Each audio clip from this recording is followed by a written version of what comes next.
That's okay. That's okay. That happens. That happens. We're all everywhere. We're all over the world. We doing our thing. Sometime time will just slip on by. It will slip right on by. So since you mentioned it a little bit earlier, I don't know, guys, if you actually heard Cookie say that she was stuck in mommy mode. So since you're talking about the kid, tell us about your kids. How old are they? My daughter, her name is Peacejourney. She's 8 years old, and my son, his name is Truth, and he's 6 years old. And I actually just got through cutting up some cantaloupe for them because they had just finished their homework, and I was in the kitchen washing dishes and cutting up cantaloupe for them. N- And, Now who knew? Who knew? I like it when I forget. And then, because I did see 6 o'clock, but I thought it was Eastern, and then I looked. Ah, No, I'm in Central. You're not in Atlanta right now. You right. are in Chicago. Yeah, yeah, yeah. It's okay though. It's okay. We do all kind of things here, so we can hang on. We can make it work. We do what it do. That's how we roll over here at LGBT Radio Nation. This is what we do. But before we go any further, why don't I go ahead and tell my people really who you are. I have your bio here, and I want to let them know all the great things that you've done. So, do you mind holding on just a second? Let me, just talk about you a little bit. Oh, sure. Thank you. All right. Well, LGBT Radio Nation listeners, we have here Cookie Hughes. She is an award-winning filmmaker with films that have appeared in festivals throughout the United States and bordering countries. Through her production company, SeeTruePeace Entertainment Group, she has written, produced, and directed numerous features and short films. She is also a playwright and stage director, producing over a dozen stage plays. She is the founder and lead instructor of Lights Camera Youth Action, a media arts and education program geared toward disenfranchised youth. Cookie Hughes is the founder and CEO of GirlCrushTV.com, an online distributor of urban lesbian themed movies. She is a native Chicagoan where she currently resides as a single mom with her 8-year-old daughter, Peacejourney, and her 6-year-old son, Truth. Her motto is, "If God is for you, who can stand against you?" Welcome, welcome, welcome. Thank you, thank you, thank you. Thank you for being on the show. Thank you. Thank you. Can you hear me good? Yeah, I can hear you. I can hear you. Fantastic. I had put this earpiece on because I wanted to make sure. Yeah, I can hear you. I did accidentally, sometimes when you put the phone up against your face, Right. your face touched the screen and then it disconnects, so I definitely didn't want to do that. Right. Nah, we can hear you. We can hear you. I want to kind of just ask you. I know that that you are like spirit. I've watched a couple of your videos. I've seen you one video where you were preaching at what were you like 22 years old? Yeah, I was 22 years old at that time. Yeah. Wow. So how do you go from that to filmmaking? Well, I had always had a passion for the arts and just loved to tell my story.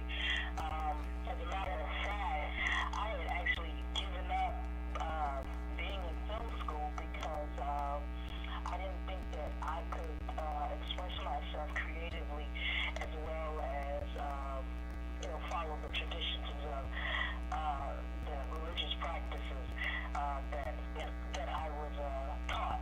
And so, because I felt like there was a contradiction and, I was in conflict because, I had like, I was a lesbian on the inside, but yet I had to have this disposition on the outside. But then, as time went on and as I grew and as I evolved, I come to, just really have a true meaning and understanding of who God was and who God is than how I used to think when I was 22 years old. It's so Mm. much more deeper and so much Wow. more of love than what I had originally was taught at Wow. 22, and I'm 44 now, so yeah. That's deep. That's deep. I felt that real deep on the inside. Like seriously, that is deep. How did you come to that? Like how did you come to that? Unfortunately, it was through, pain, being rejected and ostracized by people who I admired and who, they had like their own beliefs and so it was like just feeling this rejection. And I was like, okay, God has to be so much more than what I was feeling in. And so I just made a decision that, God loved me more than anything. And I loved me more than, I loved myself. And so I wasn't going to allow someone else's disposition or me to be my reality because I began to understand that I am a beautiful creature, a beautiful being, and that He didn't make any mistakes, and I'm wonderful and perfect just the way that I am. And it was just the feeling of rejection that brought me to this point, just really knowing my value and my self-value, and so that's how I had began the process of evolving, and then just really understanding how powerful and how loving God truly is, that He is nothing, or she, or whatever individual chooses to describe God as, is nothing like how we see each other. Right, right, not on our level. right,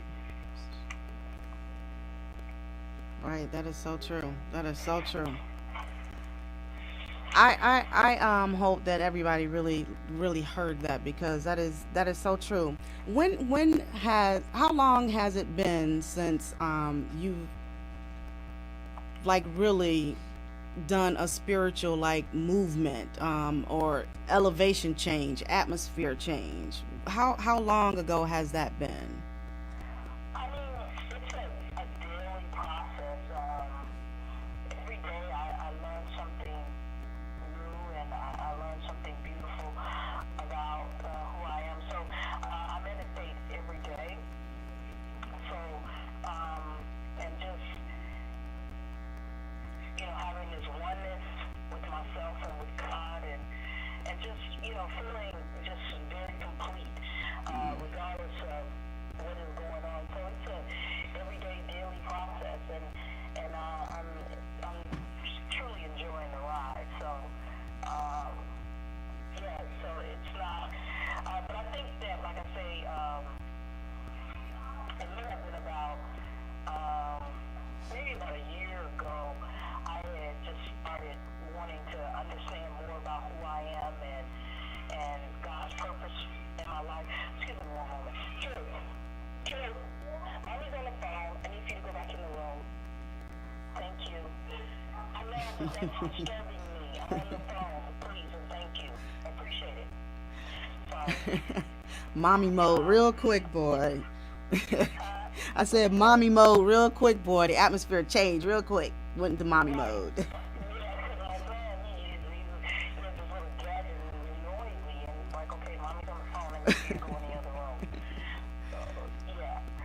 But, yeah, so it's a daily process, and every day I'm just learning, and I'm evolving and growing, and so I love it. So, yes. Cool, cool. Well, we need to take a break, Cookie. I don't know how long you have, but can you hang in there with us? Absolutely. Thank you. Awesome, I appreciate you. awesome. Okay, listen up. This is LGBT Radio Nation here on UrbanNationRadio.com. I am talking with award-winning filmmaker Coquie Hughes. Don't go anywhere. We'll be right back.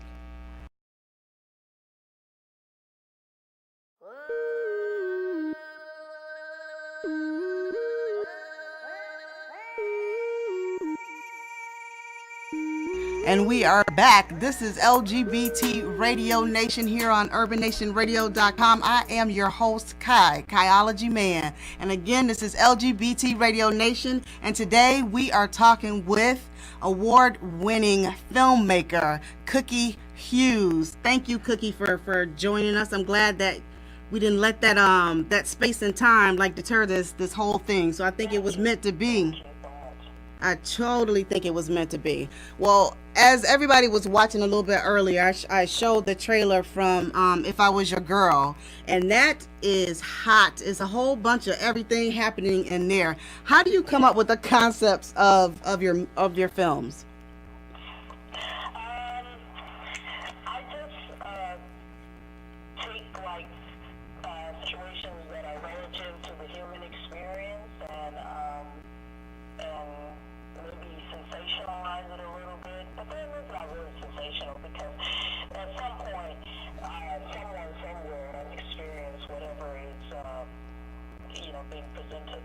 But I just basically just think of stuff that is interesting to me and stuff that I like to watch and how I like to watch it. And I just build from that. And then when you surround yourself with other creative people who can deliver, because yes, I may write the lines, but you want to also have the right kind of talent who can execute those lines and give it a soul. So I think the collaboration of working with other creative people helps, bring to fruition what I'm trying to put out there. So yeah. So during that creative piece of it, we're going to talk about them sex scenes. I'm sorry. If you guys don't want to hear anything, you don't want to see anything, you might want to just, turn the volume down or whatever for a moment. But those scenes are how is it? I mean, what do you have to do different in order to make that perfect?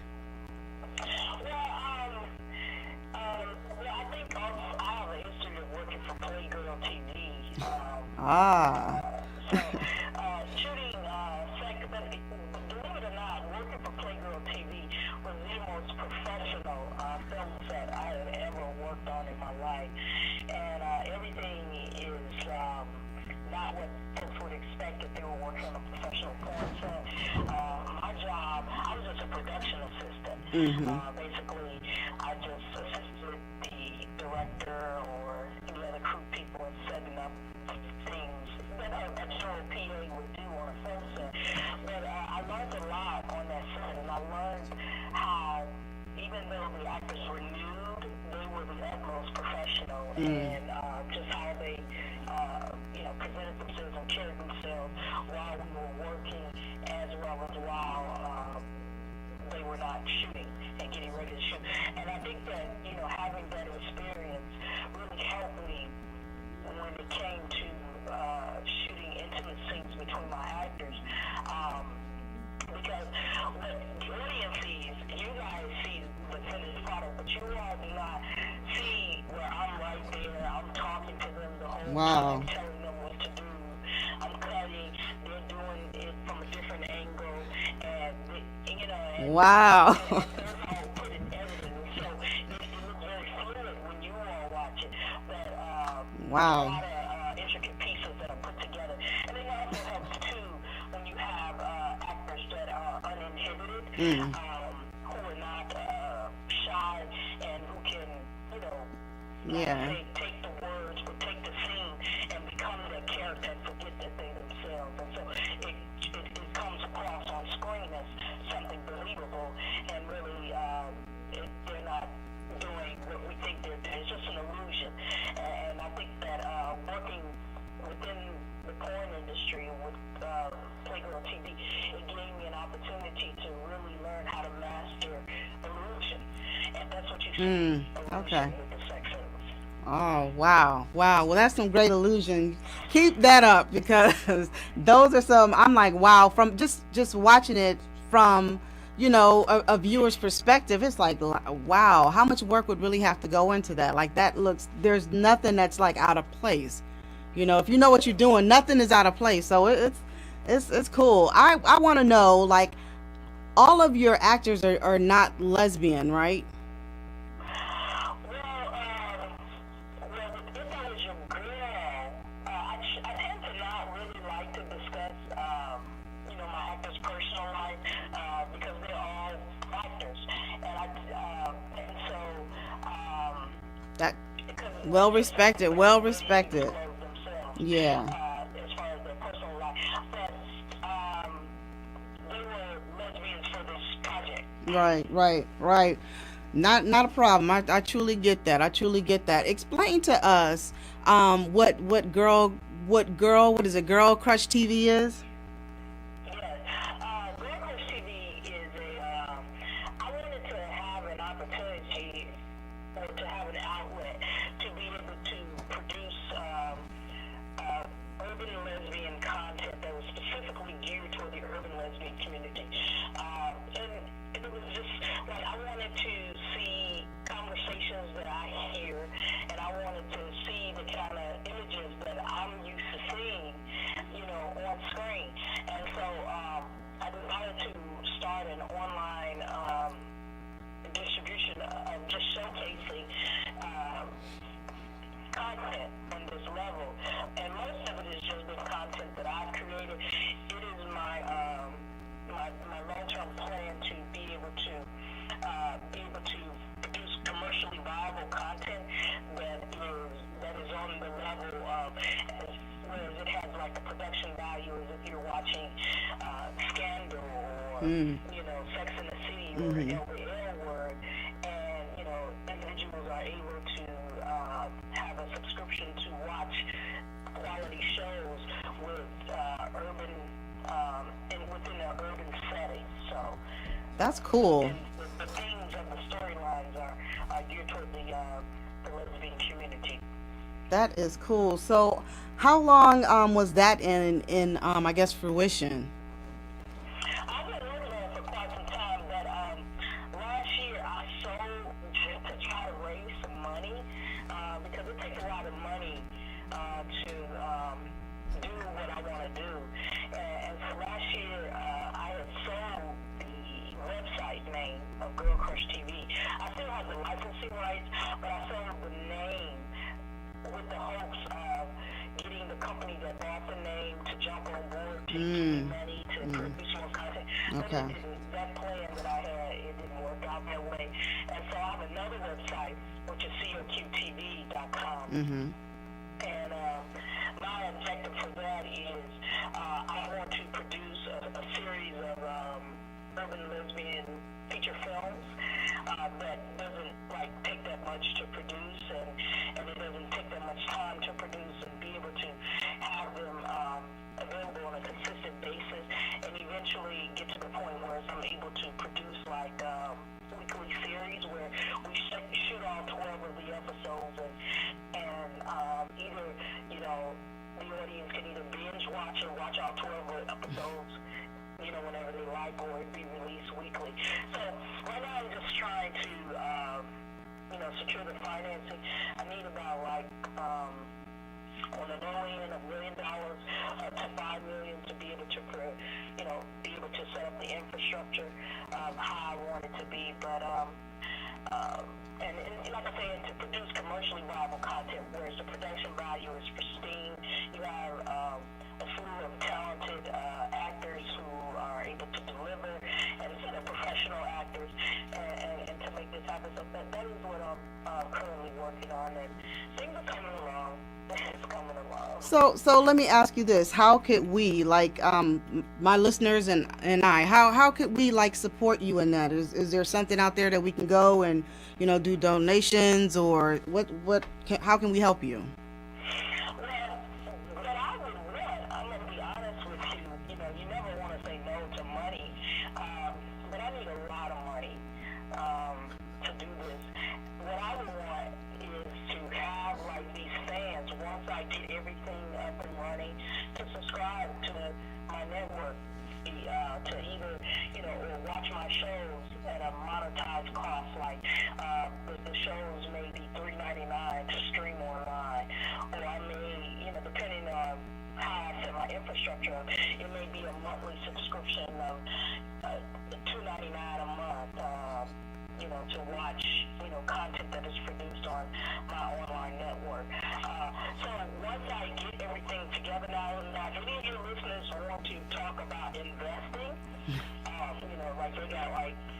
was starting. Right. Like company. Okay. Definitely. But right now, as I'm, like I said, I need a lot of money. Yeah. A lot of money to be able to do this, and that's what I spend my day and night working on, making sure my T's are crossed and my I's are dotted. So this would be something. To bring aboard to be able to produce content on this mainstream type of level. But once everything is set, I need for the fans and the supporters to go to my site and watch my content and tell other people to watch it and share it and talk about it and blog about it and have viewing parties and things of that nature, because then that just only puts me in a position to get to be able to produce more content and be able to produce other people's content, because there's so many talented writers and directors out here who want to tell the stories of Black lesbian life. So yeah. All right. That would have been like my next thing of all the writers and all the other film producers and people in the film industry that are LGBT. It would make sense to me to like come together. Have you guys thought about anything like that? Yeah, a lot of us would love to do that, and there have been people that have approached me. But like I say, it takes money to be able to do this, and they don't have any money, and I don't have any money, and so it's like someone needs to come to the table where it's like, look, okay, let me license your content. Like, I wish that I was in a position to license the rights to have between women on my network. Because it takes money to do what they do, and a lot of that stuff that they were doing it out of pocket and putting it up on YouTube. Now they may get like a nominal fee for having their stuff monetized on YouTube, but it's not what they could actually make if they was in a position to do like an ad revenue share or profit share with a network or something. And so I want to be put in a position, so it's like a show like Between Women or Real TV. It's like, look, okay, I want to stream exclusive your content on my network, and I want to be able to, upfront pay you so much in addition to doing a profit share with you. No one's in that position to make those type of propositions or offer. Now everybody, of course, is like, hey, I'm starting a network and I want your stuff on my stuff, but I'm not going to give you anything for it. No, because that's ridiculous. It takes money to do what we do. It takes money to shoot Real TV. It takes money to shoot Between Women. If I was your girl, all of that, it takes money to do that. And a lot of times producers are using sacrificial dollars to be able to do that. And we can't necessarily rely on the fans to give us donations, because unfortunately, Black people don't donate. Black people do go spend money. That's true. Money on stuff that That's true. entertaining or stuff that they like. So they may not donate, but if I really like this show and I want to see it, and there's a fee to watch your show, because I like your show, even though I may, complain or whatever, I'm gonna pay because I want to see it. Right. Now, and that's how that has been my experience with this whole process. So, Black folks want content. That's what they want. They to be, they're always getting asked to donate. They do it every Sunday at church.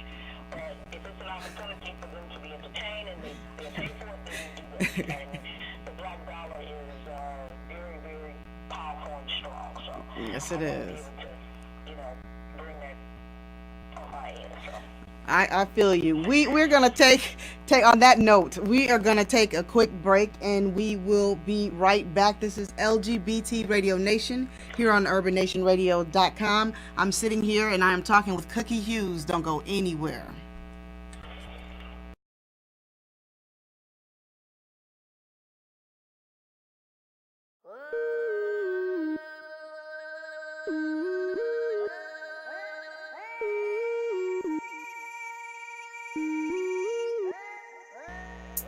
And we are back. This is LGBT Radio Nation here on urbannationradio.com. I'm your host, Kaiology Mann, and today we are talking with award-winning filmmaker Coquie Hughes. Coquie, you still in there with us? I am. I'm looking at you on the computer. Wow, I like the video. Thank you. Thank you. Yes, I do. Thank you. I was telling.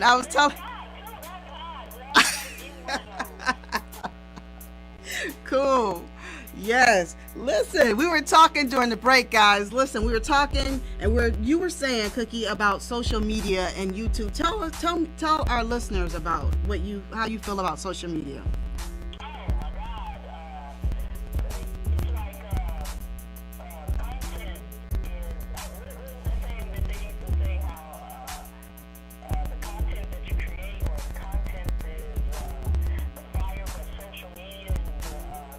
Yes, yes. Just makes it just blows up. Yes. Like YouTube. I mean, that's why people know about the projects that I've created. You know, I've been doing this for quite some time, and I've been trying to get attention by, submitting my stuff to film festivals and stuff. So I had the fire, but it was social media that, was that gasoline that really exploded, and people talking about it and putting it out there.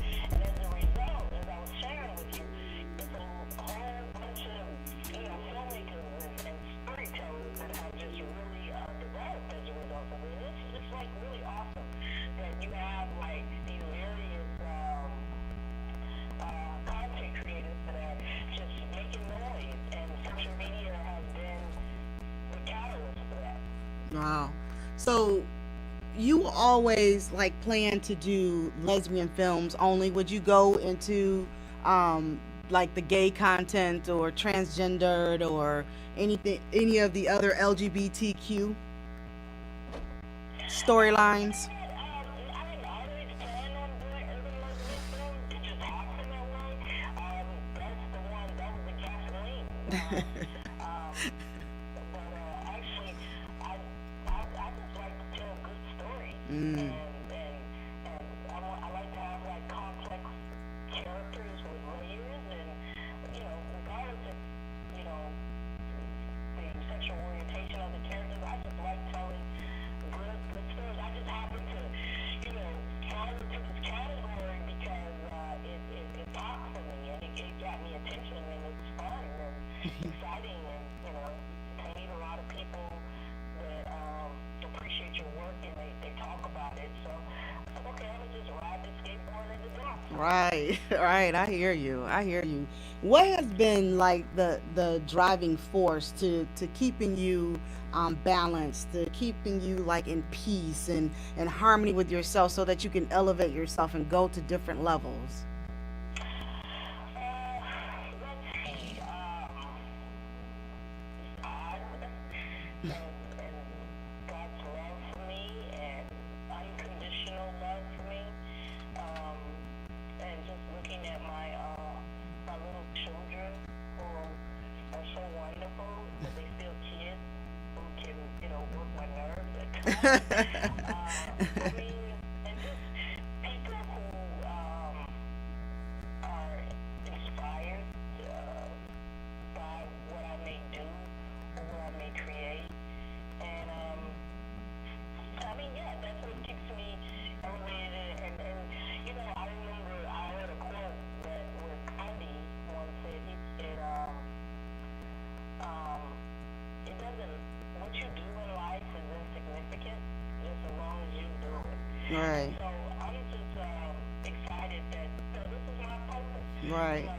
I mean, it may be insignificant or whatever, but this is what I'm supposed to do. And if I do not do it, then it does not get done. Right. That's true. It doesn't matter. And so I'm just happy that I know my purpose and that I'm doing it. And it's a beautiful thing when people aspire to the point where they know their purpose and they just do it. They make their contribution while they're here. So. Right. Right. That's amazing. That is truly amazing.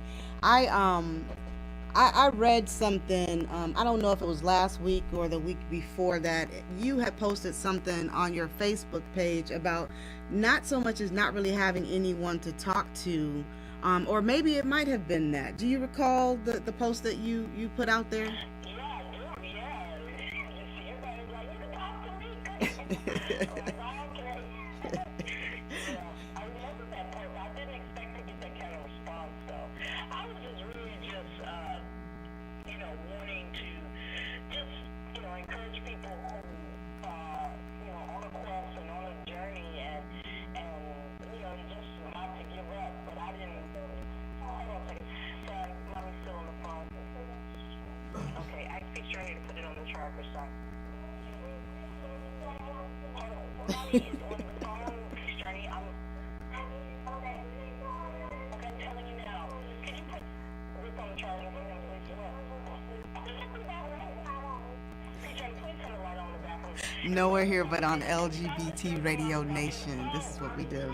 I'm telling you now, mommy's on the phone. Okay, sorry. That's cool. Okay, yeah, and so I basically just said that, to encourage people. Right. Yeah, but, I'm sorry, what were you doing? But here's the deal. When you are in at the point of being who you or becoming who you are, what has been the point of it all? Have you found? I'm sorry, you said what has been? I'm sorry. What has been the point when you get to the point like right before you're becoming the person that you are? What's like going through your mind at that time? Like, are you thinking like, if I keep at this, it's gonna happen for me, or what are you telling yourself to keep going further and further?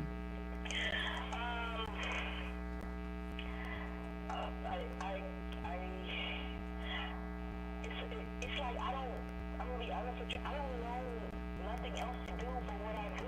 I don't know how to, Not do it, huh? yeah, I don't know how to do it. I don't know how to be other than what I do. Yeah. And so, I think that when we get to a point where I can't go on, I think then it's time, for me to make my transition. But it's like a do or die. Or because I can't do anything else. And so I have to keep motivating myself and keep being encouraged. Like today, I just experienced some BS today. I tell you, people have no idea of the BS that you can experience going back and forth with, studios and as you're trying to solidify, something that you're working on. People see The finished product. they see the glory, but they don't see the story. Right. And whether they care really, they see the glory, but they don't know the story and what it took to get to that point. So, yeah. Yeah, I think there are some people who do, and that's my listeners. The thing, I'll tell you what I thought that you meant when I read your post on Facebook. I thought that you were, I wouldn't say like seeking, but I thought you were like seeking for other like minds to have a conversation.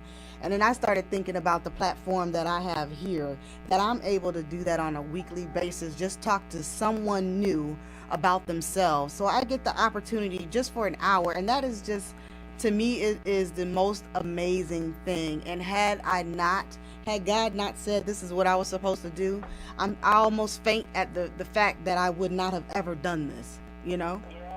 Yeah. So I Yeah, that's a beautiful way to look at that. And I'm glad that that's what you got out of it, because yes, that works too. Yes, because I do get an adrenaline and I am inspired when I talk to other people who know the journey. And so yes, I receive that as well. Yeah, because it makes you feel good when someone else is on the same page with you and they understand and they can not only sympathize but empathize. right. Like, yes, I know. Right. Yeah, I see that. Thank you. You are quite welcome. You are quite welcome. I know that the kids are getting antsy. I don't want to take up a whole lot of your time. I just wanted to sit down and just have a conversation with you, because I think that the work that you do is very valuable in our community and outside of our community as well. Although, we like to do things for ourselves, but it to me is also another way for people who are not like us to start to begin to understand us. So I thank you. I thank you. I thank you. Thank you. You are awesome. I want you to tell my listeners how they can get in contact with you, where you are on all the social media sites, everything. Tell us everything so we know how to get to where you are. I don't want to sound arrogant or cocky. Do your thing. All right, you can Google. Spell your name. Spell your name. CoquieHughes. That's my first name, CoquieHughes, and my last name is Hughes, Hughes. Well, normally what we like to do is we like to end the show with a quote. And Cookie, if you like, you can. If you have a quote that you'd like to share, go ahead and you can share that with us. Don't give up. Ever give up. I like that. I like that one. I have a quote, and I'm going to end it with this. And it says, I was a peripheral visionary. I could see the future, but only way off to the side. And that's by Stephen Wright. So we'd like to thank Coquie Hughes for talking with us. Thank you so much, Cookie. Thank you. We appreciate you. We appreciate the energy that is you. We appreciate how you express your you-ness out into the world. Thank you. Thank you. Thank you. Thank you. I appreciate you so much. And thank you for forgiving me too. Yeah, you're welcome. We are located here in Detroit. Yes, but we're everywhere. We have listeners everywhere. Yeah, Detroit. That's a beautiful place. Yeah, it is. Beautiful people. Beautiful people. I don't care what they say. We are beautiful people. Yeah, that's a beautiful place. Yes. All right, thank you, guys. I You appreciate you. Bless you. you are quite welcome. Bless you too. And tonight, to our listeners, I know that you can choose to go anywhere and do anything, but you choose every Wednesday night here at 6 o'clock to spend it with me. I appreciate you and I thank you. Peace.